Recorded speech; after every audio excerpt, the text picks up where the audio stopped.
Lo siguiente que nos indica la tarea es que, bueno, pues las columnas variación máxima y variación mínima pues muestran cuántos grados han subido o bajado la correspondiente temperatura con respecto a la del día anterior. Es decir, hay que ver si el lunes teníamos 23 grados y el martes 26, pues la variación de la máxima en este caso habría sido 3 grados positivos. Con lo cual vamos a hacer una operación muy sencilla. Vamos a hacer que esta celda va a ser igual, siempre cuando queremos hacer un valor calculado en una celda empezamos con igual, que esta celda menos, y aquí podemos utilizar los símbolos aritméticos, es decir, si fuera una suma el más, al ser una recta vamos a utilizar el menos, pero si fuera una multiplicación el asterisco y si fuera una división está la barra inclinada que está sobre el 7. En este caso vamos a poner en la recta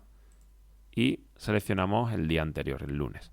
Le doy a intro y me pone 3 grados.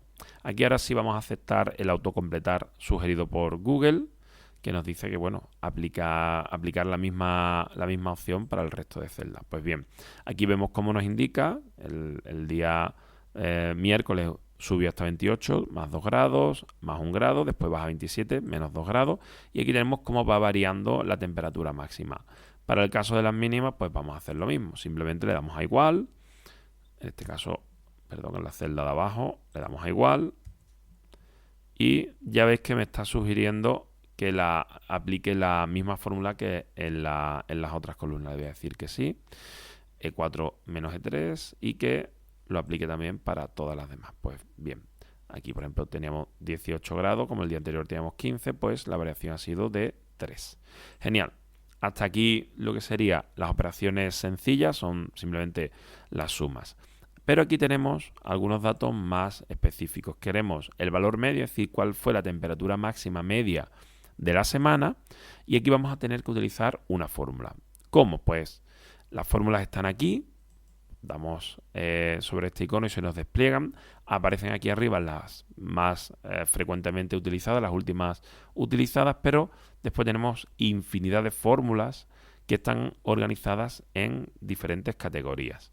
En este caso, como nos pide el valor medio, esa función es la función promedio, le doy aquí a aceptar y ahora me pide, aquí tenemos una ayuda que me sirve pues para ver en qué consiste. Si quisiera más información, le puedo dar aquí a más información y me abriría la página web de ayuda de hojas de cálculo de Google y se me explicaría con detalle en qué consiste la función.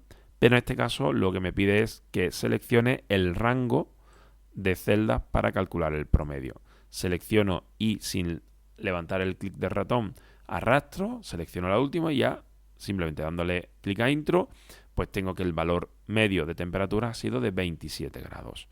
Ahora tenemos aquí el valor máximo. Pues bien, otro también lo puedo hacer de esta manera, poniendo aquí el igual. Y si yo ya sé que la función se llama máximo, porque tiene algo de lógica, simplemente escribo aquí max y me aparecen todas las funciones que incluyen esta cadena max. La primera que me aparece me indica que pues va a mostrarme el valor máximo de un conjunto de datos numéricos. Esta es la que quiero utilizar. Hago clic y a continuación me dice que elija el rango. Pues elijo el rango, que sería desde aquí hasta aquí, y le doy a intro. Perfecto. La función autocompletar me sugiere lo mismo para abajo, pero le voy a decir que no, porque yo ahora ahí no quiero el valor máximo, sino el valor mínimo. Efectivamente, si revisamos las temperaturas, la máxima ha sido de 29 grados. Y ahora para el valor mínimo, pues hacemos igual, escribimos aquí igual, empezamos a escribir min, la primera que me aparece es el valor mínimo, elijo el rango de cálculo, que sería este, y le doy a intro. La máxima más baja con valor mínimo ha sido 23. Vamos a repetir aquí, vamos a hacerlo más rápido. Vamos a elegir promedio, elegimos el rango e intro. Aquí, le damos aquí, le decimos que quiero el valor máximo, elijo el rango e intro. Y por último aquí, elijo el valor mínimo y elijo el rango. Pues bien, aquí hemos visto cómo utilizar algunas de las funciones que tiene infinidad, están perfectamente organizadas en diferentes categorías y además lo bueno que tiene es que cuando estamos utilizando cada una de las funciones, aquí tenemos ayuda de cómo deben de utilizarse, qué parámetros se esperan.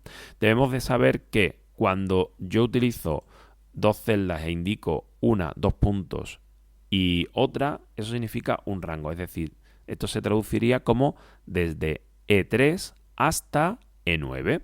Si yo en cambio de poner estos dos puntos pusiera, por ejemplo, una coma, pues significaría, o un punto y coma, significaría pues E3 y E9. Es decir, cuál sería el valor máximo de E3 o E9. De hecho, veis cómo me colorea el valor de la celda, que es 15, y 15 también, con lo cual el valor mínimo en este caso sería 9. Voy a quitar este punto y coma, voy a poner dos puntos porque yo quiero seleccionar todo el rango. Pues bien, aquí hemos terminado con los cálculos. Nos vamos a ir ahora con la hoja de clientes, donde también tenemos que hacer unos cálculos. Se nos pide en esta tabla aparte, resumen de estadística, que hagamos una facturación total. Pues bien, en principio podemos pensar que la facturación la tenemos aquí y que si yo quiero sumar el valor de todas estas celdas, pues puedo ir haciendo clic en cada una de ellas, pongo el más y otra vez pongo más y voy a ir haciendo clic en cada una de ellas. Bueno, es una opción, va a darme un valor, pero no es la manera más eficiente de hacerlo porque estamos perdiendo muchísimo tiempo en indicar y en tener que hacer clic en todas esas celdas. Vemos que me da el valor, 313.200 euros, pero hemos tenido que ir haciendo clic en cada una de las celdas. Hay funciones que nos simplifican y que nos son más operativas a la hora de trabajar, porque aquí hay solamente unas 8 filas, pero si tuviéramos, por ejemplo, 200 filas, pues perderíamos muchísimo tiempo. En este caso, pues si yo quiero la suma, voy a empezar a escribir suma, le digo que sí, la suma, y ahora ya selecciono el intervalo desde E2 hasta E9, le doy a intro y ahí tengo la suma de los valores. Creo que ha cambiado el valor porque seguramente antes me equivocaría o dejaría alguna celda por sumar. La facturación media, pues lo mismo, le doy a igual, escribo promedio y elijo el rango para indicar cuál es la facturación promedia de los clientes. Y ahora aquí vamos a utilizar unas funciones un tanto diferentes, porque aquí pues quiero que me cuente cuántos clientes son de Huelva. Pues bien, aquí me voy a ir al desplegable y en las funciones voy a desplegarme hasta matemáticas. O voy a escribir directamente contar. Pero voy a contar sí, es decir, voy a contar dentro de un rango si se cumple una condición. En este caso sería contar sí, pues el valor de la celda es Huelva. Seleccionaría todo el rango y a continuación punto y coma para indicar el siguiente parámetro, indico entre comillas dobles Huelva. Si tengo dudas sobre la fórmula, si no estoy seguro, pues simplemente le hacemos clic aquí en la ayuda y aquí me indica pues cómo funciona. Me dice que esta función muestra el recuento condicionado o condicional de celdas dentro de un rango. Es decir, cuenta cuántas celdas desde A1 a A10 son mayores que 20. O en mi caso, cuenta cuántas celdas desde D9 desde D2 hasta D9 pues tienen como valor Huelva. Pues bien, le doy a intro y me pone que 3. Efectivamente yo cuento y tengo 1, 2 y 3. Para Sevilla, pues lo mismo. Le doy a igual. Contar. Punto sí. Elijo el rango. Serían todas estas. Y el valor, punto y coma, para separar los diferentes parámetros. Indico Sevilla. Pues bien, 5, efectivamente. ¿Cuántas sociedades anónimas?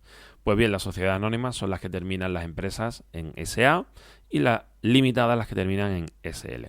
Aquí vamos a hacer uso también de esta función, la función contar sí, pero si yo utilizo contar sí en este rango y en este caso para las sociedades anónimas pongo, por ejemplo, S.A,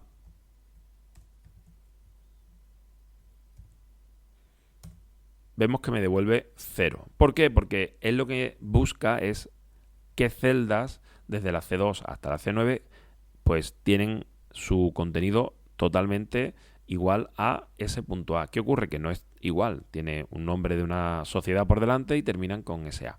Pues aquí puedo utilizar algunos comodines. Por ejemplo, si yo pongo un asterisco, tanto por delante como por detrás, eso le indica que da igual lo que tenga por delante o por detrás, simplemente con que encuentre ese punto a punto, me lo va a contar. Le doy a intro y ya me cuenta 5, efectivamente. 1, 2, 3, 4 y 5. Pues bien, voy a hacer lo mismo con sociedades limitadas. Igual a contar sí. Elijo el rango. Y punto y coma para separar los parámetros. Le meto el asterisco para indicar que me da igual lo que tenga por delante, pero que sí quiero que tenga ese punto L punto. En este caso me puedo ahorrar el asterisco por detrás porque detrás no suelen tener nada. Le doy a intro y me cuenta 3, efectivamente 1, 2 y 3. Pues bien, con esto habríamos terminado de conocer, al menos por encima, porque las funciones que tiene son pues muchísimas y están perfectamente explicadas y no tendría sentido irla repasando uno a uno porque podríamos llevarnos un mes y no terminaríamos. Pues cómo funcionan, cómo se utilizan las funciones más básicas y sobre todo cómo gracias a la ayuda que viene a la hora de editar cada una de las funciones, como a través de esa ayuda pues puedo saber cómo funciona cada una de las funciones. Ahora en el siguiente vídeo vamos a ver cómo utilizar el formato condicional.